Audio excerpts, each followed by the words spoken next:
our board members, led by the chairman, our invited guests, financiers, investors, shareholders, and the KenGen staff.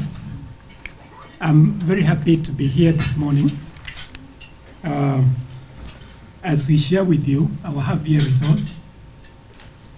And it's always a joy to have moments like this when we meet with people that we work closely with, and just to share the happenings in KenGen. Of course, we released the half-year results last week, so you've already read them in the papers. And the purpose of this briefing this morning is so that we can explain a few things, and if you have questions, we can answer them. And so I'll go straight away to the presentations that we have. And I just start with the first slide here that shows the macroeconomic situations, particularly the inflation, which, as you know, has been fairly stable. But because of the fuel prices starting to go up a bit, I think resting at about $55 per barrel currently, the impact of drought, food prices. So we are told that for this last month, the inflation moved to about 9.04%. And the currencies are, as you see there, and of interest to us is the Japanese yen because of the debt that we have in that currency. Of course, the US dollar, we have a number of loans in that currency, and the euro, and you can see it's been fairly steady in the recent past. Of course, the capital markets, we are aware of what's been happening. Quite a bearish environment for a long time. And what we are showing here is the tracking of the NSE 20 share index against the KenGen shares. And as you can see, it's been very close, and KenGen slightly outperforming the 20 share index. In terms of the electricity demand, on the left we have the projections here lifted from the least cost power development plan that's prepared by the Energy Regulatory Commission, that sort of shows what is expected to be there by 2033 at about 21,000 megawatts, and the expectations. So currently, in terms of the installed capacity, we are at about 2,350 megawatts, and the growth path is as you see there. But on the right, we see the bars there in terms of how the connectivity has been happening. Of course, the Kenya Power Lighting Company champions this, and you can see that the number of customers connected to electricity as of 2012 was about 2 million, and as of December 2016, that has moved to 5.5 million. Quite a big growth, really, when you consider that just in those few years, and you started at 2 million for a very long time. So there's been a very concerted effort in terms of connecting customers. And we believe that this customer connectivity will drive the growth or the demand for electricity, and therefore the growth, and which prepares us then in terms of looking at the projects that we need to put in.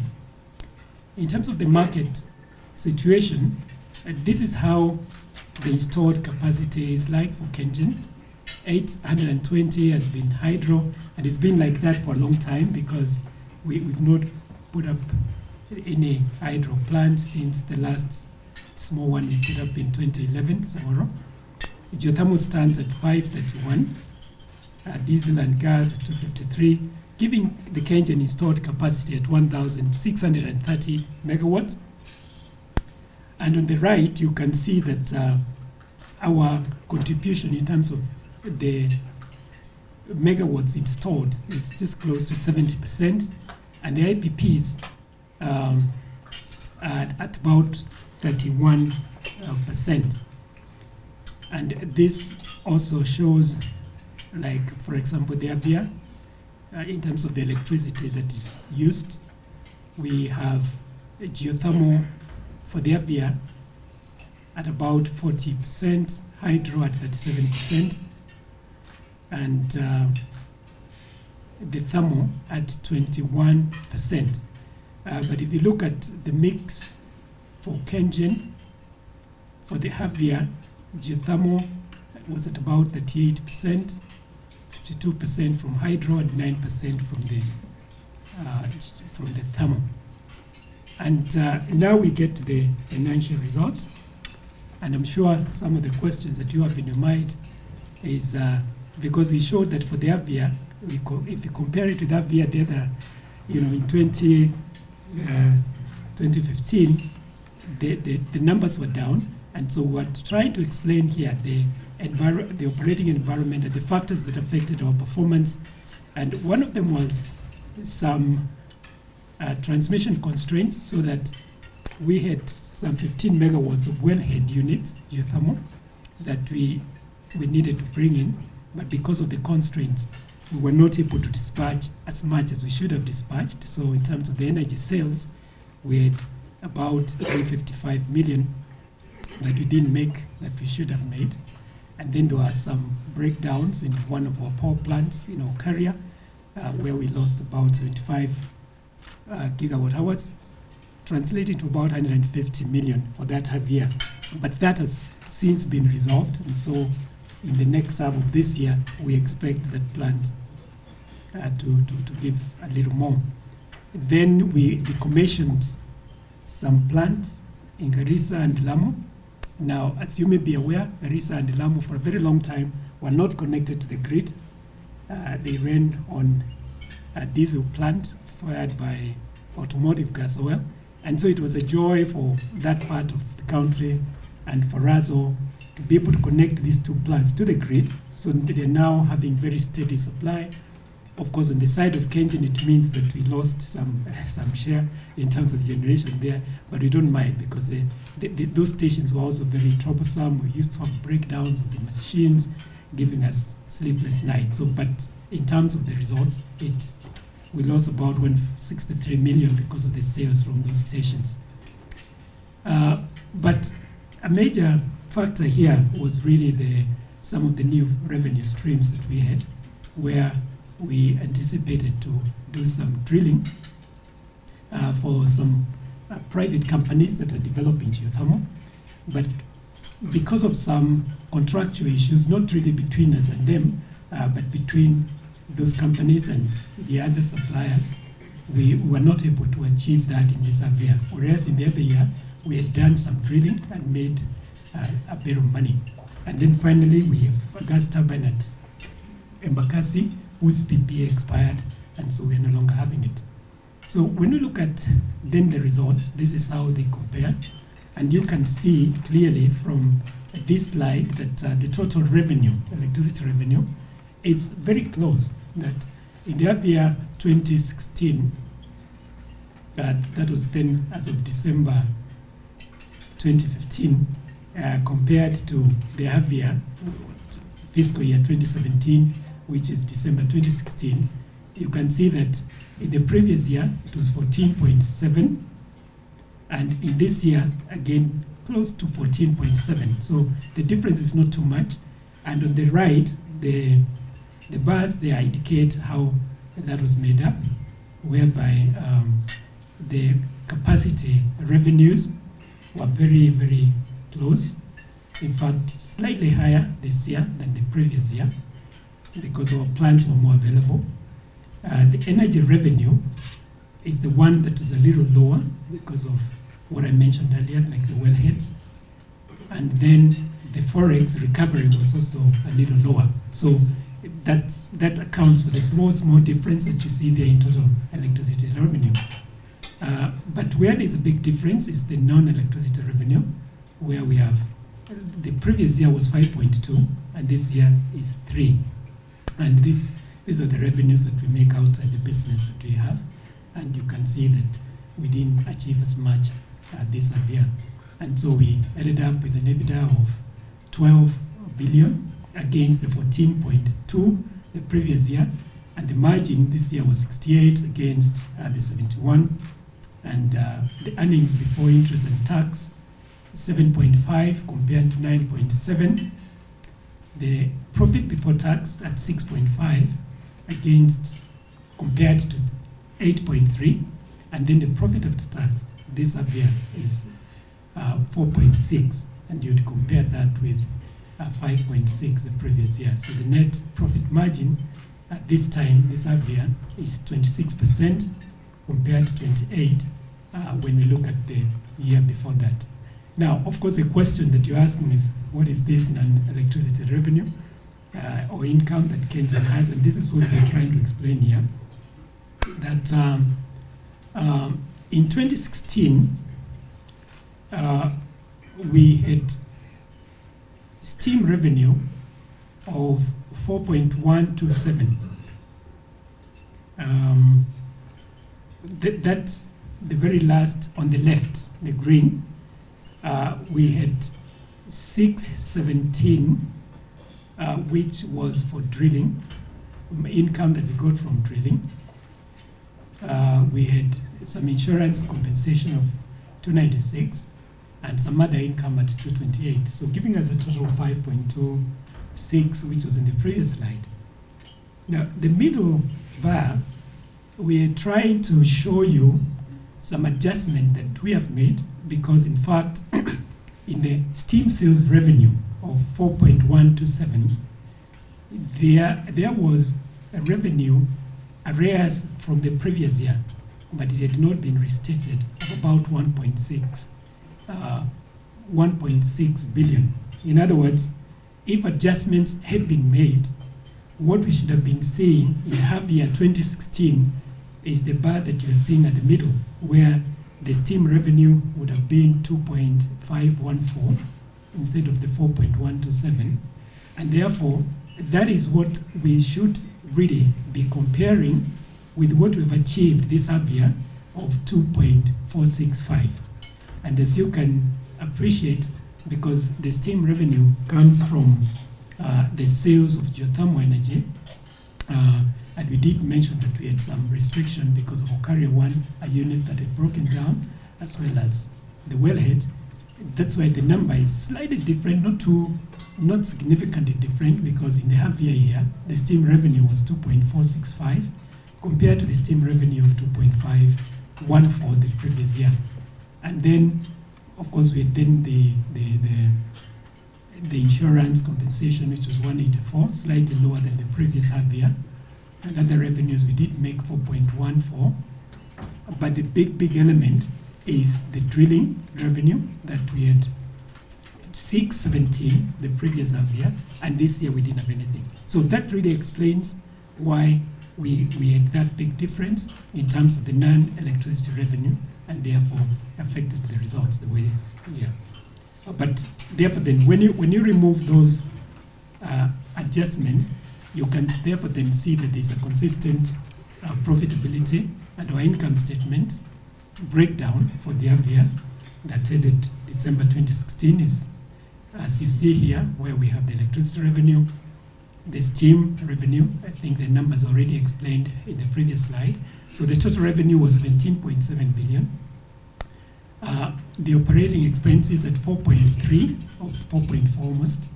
The steam costs associated with the revenue that we make of 1.279. The depreciation, the net interest, and the profit before tax of 6.5, and then a tax element of 1.9, leaving us with a profit after tax of 4.6. The balance sheet, very strong and sizable balance sheet, which we really think is very solid and supporting our business, where you can see that the total assets at 367 billion as of June 2016, and as of December 2016 at 263, and a large part of that, of course, being the depreciation, having brought the assets down a bit because we have not commissioned any new plant after that. In terms of the cash flows, you can see that we started on July 1st, 2016, at the beginning of financial year, with a balance of 6.7, and we spent the net cash generated from operating activities of about 7 billion. Then the net cash used in investing activities of 6.9, rather 5.9, and net cash used in financing activities, and leaving us with a balance as of 31st of December of 6.6 billion. A question that our investors and keep asking was about compensating tax. And you're aware, and we've explained this subject a number of times whenever we do the briefing, that KenGen normally gets tax incentives on projects, particularly the projects that we have outside of the municipalities, which translate in accounting profits into in tax losses. And in 2016, KenGen paid dividends of 6.17 billion out of the declared dividends of 2015-2016 of 1.43, and UK dividend arrears of 4.47. And because of that, then there were charges compensating tax because of paying dividend while in the situation of the tax losses. And this resulted then in a payment of a liability of compensating tax of 2.3 billion Kenya shillings. Now, and what we've done, or what we've been doing since then, was been discussing with the National Treasury, together with the Ministry of Energy and Petroleum, concerning this matter, because we were looking at being able to get abandonment of this tax from government, and that discussion is going on. But as I come towards the end, I just needed to bring to your attention the debt structure that we have currently. And you can see that we have the on-lend loans from government to us of about 52.7 billion, which is 41%. We have loans that we borrowed directly, but guaranteed by government, and these are normally from our development financial institutions, who give us some fairly soft financing. But when they do that, then they require guarantee from government. This is at about 33%. And we then have direct loans to KenGen, which are not guaranteed, at 26%. And on the right-hand side, we are showing that the Japanese yen debt is at about 27%, the euro loans at 17%, the US dollar element is at 43%, and the Kenya shillings element at 12%. So with a total debt of 128.5 billion as of December 2016. The weighted average maturity for this debt is 14.74 years, which is quite good. And the weighted average cost of this debt is 3.77%. And finally, as you know, last year in June, we concluded our rights issue.